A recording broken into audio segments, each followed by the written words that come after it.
Arratsaldeon, Lab eta EFO sindikaten inguruan ez da giro setasunak berehala. Mugaz gaindeko proiektu deialdia 5 milioi euro, eleaniztasuna, garraioak eta lanaren inguruan. Asu-Tantzerki konpainiak lurrez estali obra berria estrenatuko du ostiralean, laborantzari buruzko gogoeta.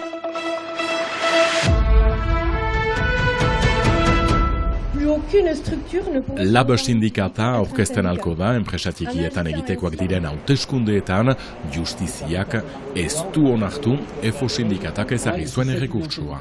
Testu inguru orokorra hartzen badugu eta zenbat eraso biltzen ditugun azken urte hauetan frantses gobernutik gure kalteetan, gure langileen kalteetan, elkarrekin borrokatu ordez edo minimoki beste sindikatuak ustea haien lana egin ordez, EFOk nahiago izan du atakatzea beste sindikatuak.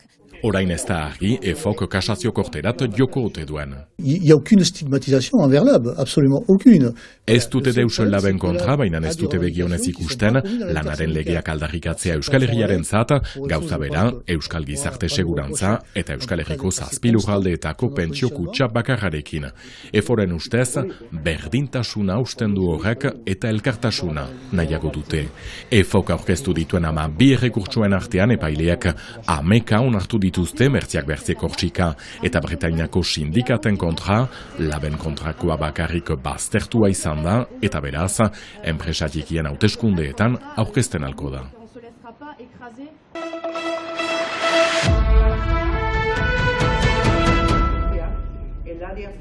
Mendebaldeko eremu funtzionalaren proiektu deialdia aurkeztu dute berriki, Europako POCTEFA 2021-2027 funtsen barruan.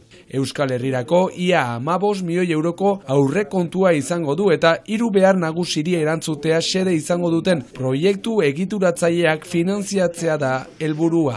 Oso garrantzitsua da, alde batetik lurraldeko kohesioa bultzatzen garelako eta gero gure hiritartasunarentzat lan egiten ari gara, gobernuak, udalak eta diputazioak. Azken finean, hau da, FEDER, Europatik datozen funtzak, Pirinuetako lantaldetik esleitu diguten funtzak, askotan egiten dira funtzak, perimetro handi batean edo geografikoki, kasu honetan, esango nuke perimetroa dela Euskal Herriko perimetroa, eta egin duguna momentu honetan da, zentzut diren hemen mugaz gaindiko arazo nabarmenenak, hori aztertu, eta horren ondorioz deialdi bat egin. Deialdi honek ditu, iaia 15 milioi euro, hori finantziazioa, beraz proiektuak izan daitezke 21 milioi arte, eta 3 esparrutan, 3 ardatzetan banatuta. POCTEFak hainbat ekimen finantzatzen ditu, baina eremu funtzionalaren bitartez guk geuk aukeratzen ditugu gure ardatz nagusiak, kasu honetan, Euskara lehen etxiko duen eleaniztasuna, mugaz gaindiko lana eta garraioa. Le transport transfrontalier et l'emploi transfrontalier. Proiektuek gutxienez 700.000 eurokoak izan beharko dute, eta Akitaniako eskualdea Eusko Autonomia Erkidegoa eta Nafarroako Foru Erkidegoaz gain, departamentuak, Gipuzkoako Foru Aldundiak eta Euskal Hirigune Elkargoak ere parte hartu dute plangintzan, begi eta gogo honez hartu duten ekimena. Ipar Euskal Herriak aho batez hitz egiten aldu instituzio batetik eta bere eskumenak indartu ditu ala nola, gaur egun Ipar Euskal Herriak hitz egiten aldu Nafarroarekin, Gipuzkoarekin, Euskal Autonomia Erkidegoarekin, eta beraz egituratu da eskumenetan, baina baita ere baliabideetan, eta horri esker gaur egun lan egiten aldugu Europako finantzamenduak gu haurek kudeatzen Euskal Elkargoan, eta gobernantza honetan, mugaz gaindiko diru laguntza hauen gobernantza horretan parte hartzen. Proiektu deialdia 2024ko urriaren 23 bitartean egongo da zabalik, eta honen gaineko xehetasun guztiak 3 bikoitza afomef.eun aurkitu daiteke.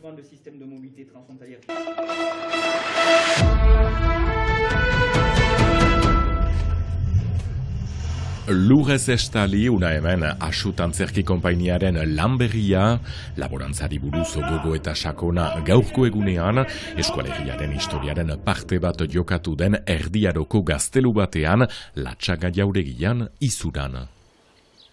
hemen instalatu gira, bizkate txalean. Gutxitan gertatzen zaigu tokian tokiko antzerkia eta normalan gu ibiltzen gira Euskal Herrian zehar. Eta hor lehen aldiz erabaki dugu hemen bakarrik emaitea antzeslan hori. Eta Euskal Herri guzitik gonbidatzea publikoa gure gana etortzea.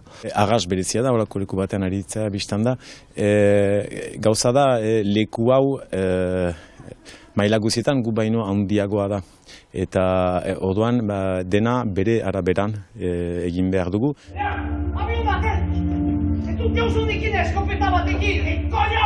Ahalik eta zuku gehien atera emaiten dauzkun posibilitate guziekin eta zinez hainitz dira.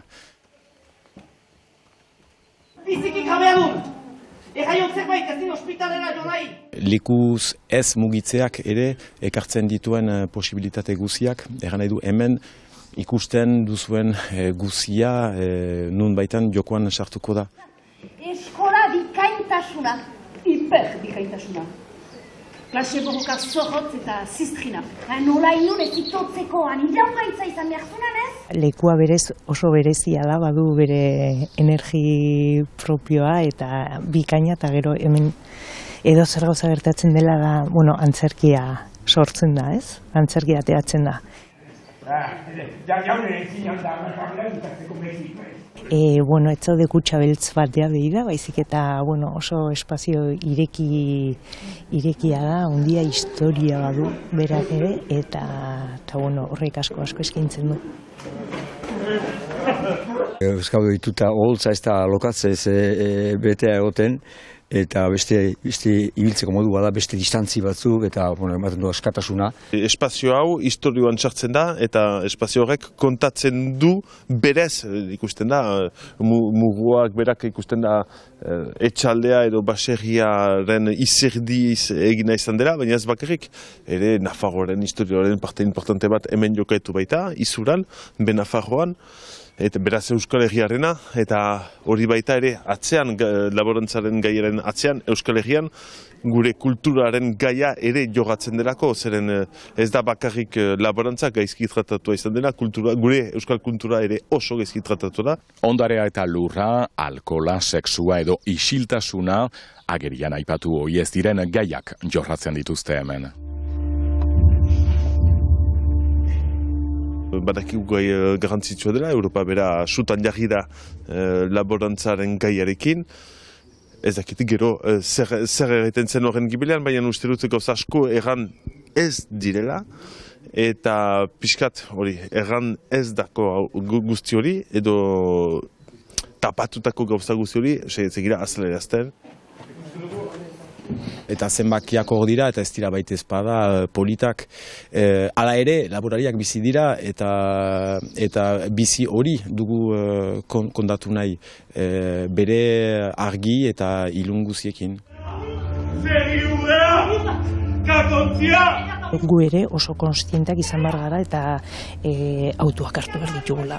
Eta horrek eragina zuzena daukela gure egunerokoan eta gure ekintza txikienetan ere kontutan hartu beharreko zerbait dela. Kaleumea naiz eta naiz asko kezkatu urtetan baserriaren eta etxalden egoeraz eta hori, baina ari gara pixkenaka konturatzen.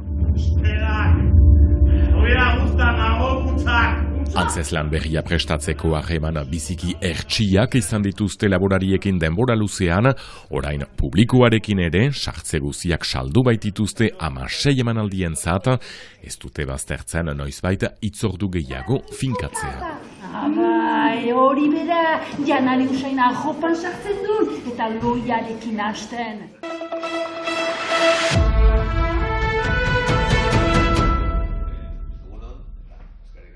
Beñat Goiti artistak sorturiko Benize proiektuak, EHZ festivalak, Antxeta irratiak eta elkarrek antolatutako Paradisu Zinema musika beka irabazi du.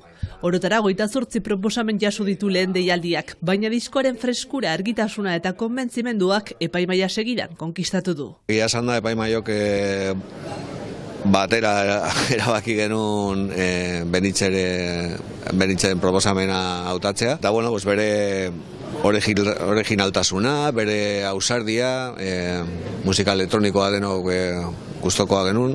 Gasteiztarra 15 urte zituela hasi zen bere lehen urratsak ematen musika munduan. Euskal kultura eta tradizioa ipu izan da, disko berri honetan berrikuntzak proposatuko dizkio publikoari. Pizkate nire alde basatiena edo alde gordinena ateratzea lortu dut, orain arte behar bada mezua eta horre onda, mezu berdina edo antzerakoa horre onda, baina hori azaleratzeko modua izan da pixkate aldatu dena eta gordindu dena, ez? Horregatik izadera basatiago atatera da bai. Soinuaren aldetik bi ardatz jorratu ditu. Alde batetik esparru elektronikoagoa, hardcorearen esparrukoa, beti ere elektronikaren testu inguru hortan, eta beste alde batetik ikutu latinoago bat edo dantzagarriago bat ere badaude, beti ere klubaren testu inguruan, orduan bi alden pixka bat atzetigoaz, urte batzuk atzetik, baina hemen aspaldianik jende asko dabil elektronikaren munduan, baina orain behar bada poparen esparrurare elektronika hurbildu da, ez? Eta nik uste azken 5 urtetan belaunaldi berri batzuk sartu direla, eta horiek nolabait bazterrean utzi dute orain arteko joera asko utzi dituzte, eta horregatik nik uste orain sartu dela benetan, eta orain konsagratu dela pixkat estena hori, ez? Beñat Goitiak bere lan berria ekainaren 28an aurkeztuko du EHZ Festivalean. Arrotza ez zaion jaialdi bat. Azkenean zure musika esparruan ilusioa egiten duen zerbait da, ez? Urte askotan ibili gara horre HZ-etan beste aldean lan egiten, eta orain lan egingo dugu, baina beste era baten askoz ilusioa egiten duen beste modu baten. EHZ-ez gain beste eszenatokietan ere bere lan berria